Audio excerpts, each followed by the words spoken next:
What I want to do here is slow the tape down and look at this the way someone trained to read patterns of behavior looks at it, not the way social media consumes it in 10-second bursts. Because if you treat Davos as just another clip factory for outrage, you miss the point. What happened there was not an isolated embarrassment. It was a case study in how Donald Trump behaves when he's outside an environment he can dominate, and what that behavior tells us about the risks he poses to democratic institutions and to American credibility abroad. Davos matters not because it's glamorous or elite, but because it's structurally hostile to Trump's operating style. It's not a rally. It's not Fox News. It's not a room where the audience depends on him for access, relevance, or survival. It's a room full of people who have dealt with power for decades, who don't need to flatter anyone, and who have the luxury of patience. That alone changes the dynamic. Trump is at his most comfortable when he's the sun and everyone else is forced to orbit. Davos is a place where he's just another body in the room, and that unsettles him more than any hostile tweet ever could. When you watch his behavior there, you see the same cycle that's played out repeatedly over his career. He enters a setting where he expects deference. When deference isn't automatic, he escalates through bluster, threats, exaggerated claims of leverage. When escalation doesn't produce submission, he tries to control the environment itself. Who gets to speak? Who gets access? What narrative is allowed to circulate? And when even that doesn't restore the sense of dominance he craves, he withdraws and declares victory on his way out the door. That's not conjecture. That's pattern recognition. Take the Greenland episode.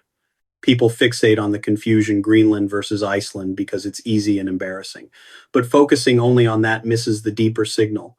The problem isn't a slip of the tongue. The problem is the worldview embedded in the statement. Trump talks about sovereign allies as if they're parcels of land in a real estate portfolio.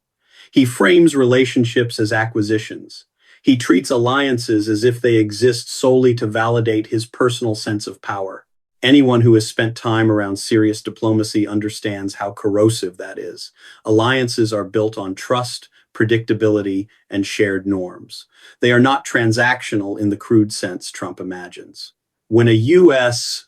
leader publicly muses about taking allied territory, even rhetorically, it sends a message that American commitments are no longer anchored in principle or stability, but in personal impulse.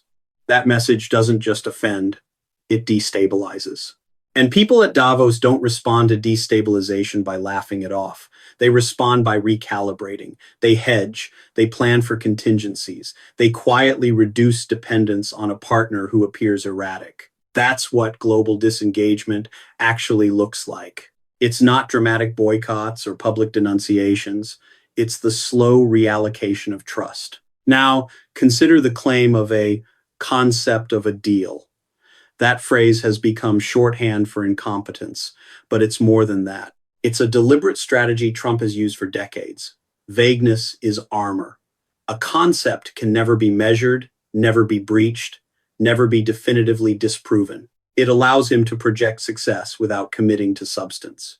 It keeps supporters hopeful and critics guessing, and it allows him to rewrite the outcome later no matter what happens. That tactic works in media environments that reward noise over detail. It does not work in rooms full of people who make binding agreements for a living. To them, concepts of a deal means there is no deal. It means there are no terms, no commitments, no enforcement mechanisms. In other words, nothing real. That's why Davos was dangerous territory for him. Reality has a way of intruding there. Details matter. Precision matters. And Trump has never been comfortable with either, because precision creates accountability. Which brings me to what I think is the most revealing aspect of the episode, the apparent effort to block a domestic political figure, Governor Gavin Newsom, from speaking at the USA House. This isn't petty politics. It's a window into how Trump understands power. The State Department exists to represent the United States, not the personal interests of a president. When the machinery of foreign policy is used to silence a political critic, especially an elected official, it marks a profound abuse of institutional purpose. It turns public infrastructure into personal property. and it reveals an insecurity that goes far beyond bruised ego. A confident leader does not fear contrast. A confident leader does not need to silence critics.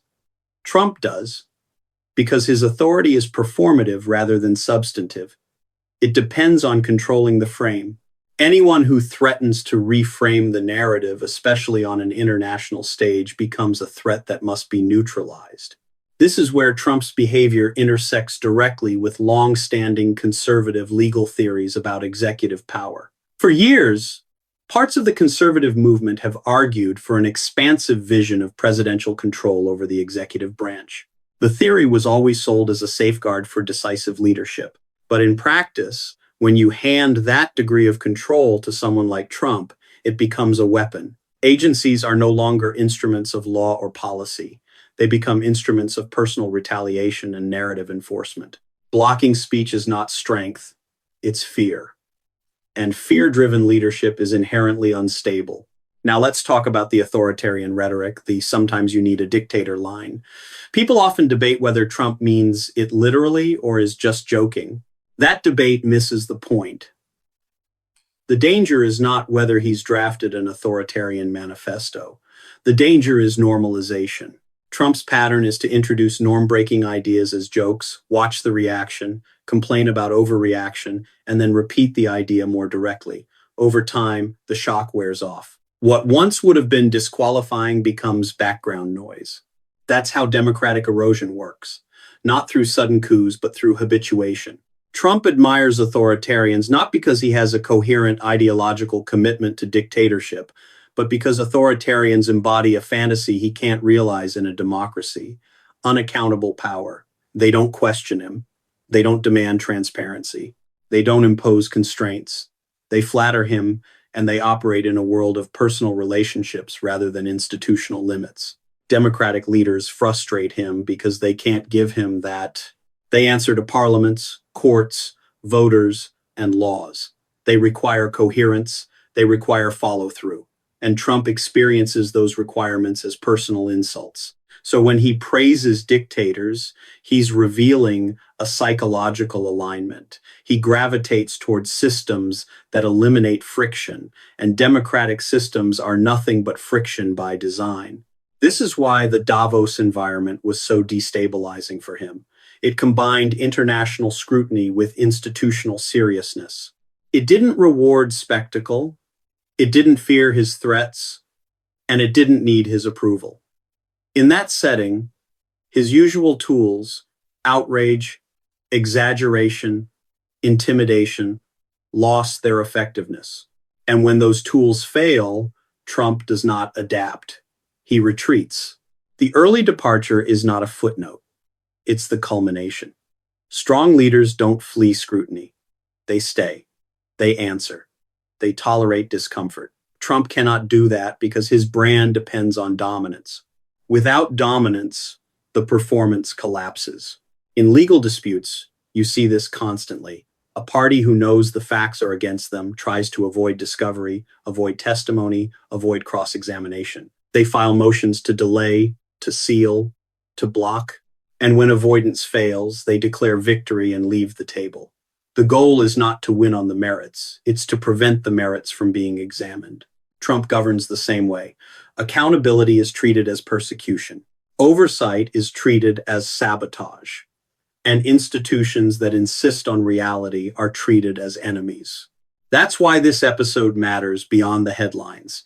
It tells us how Trump will behave when confronted by courts, by Congress, by independent agencies, by allies who refuse to play along. He won't engage.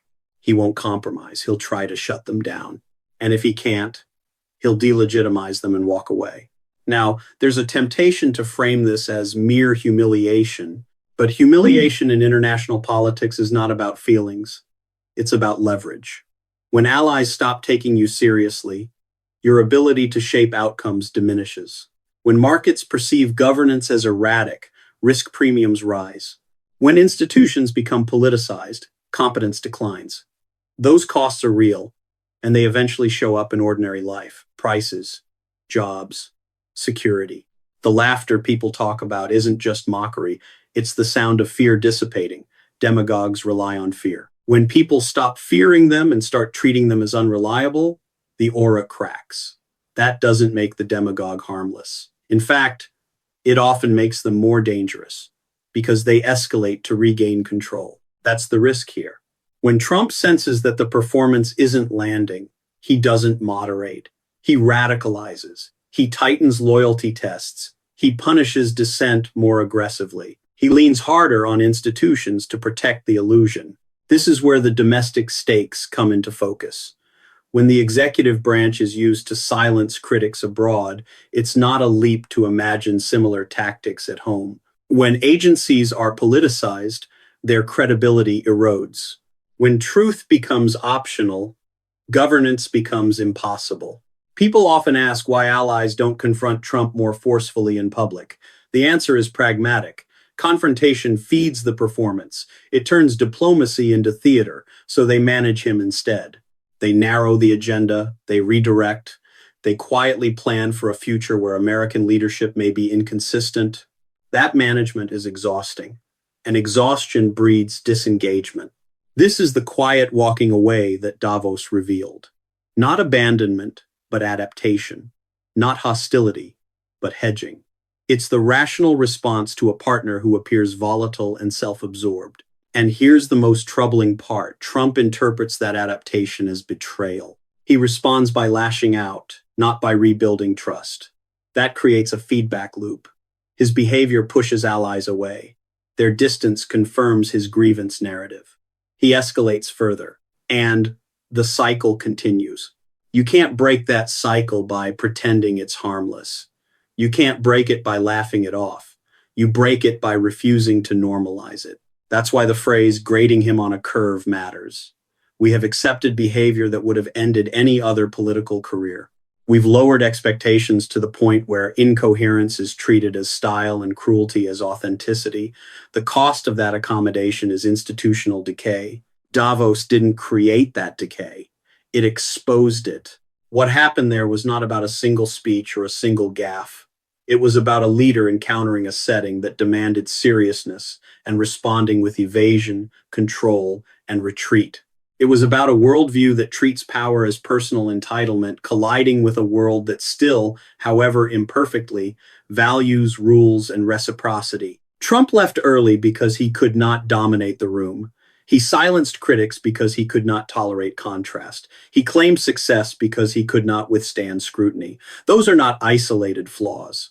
They are the defining features of his approach to power. And that's the warning embedded in this episode.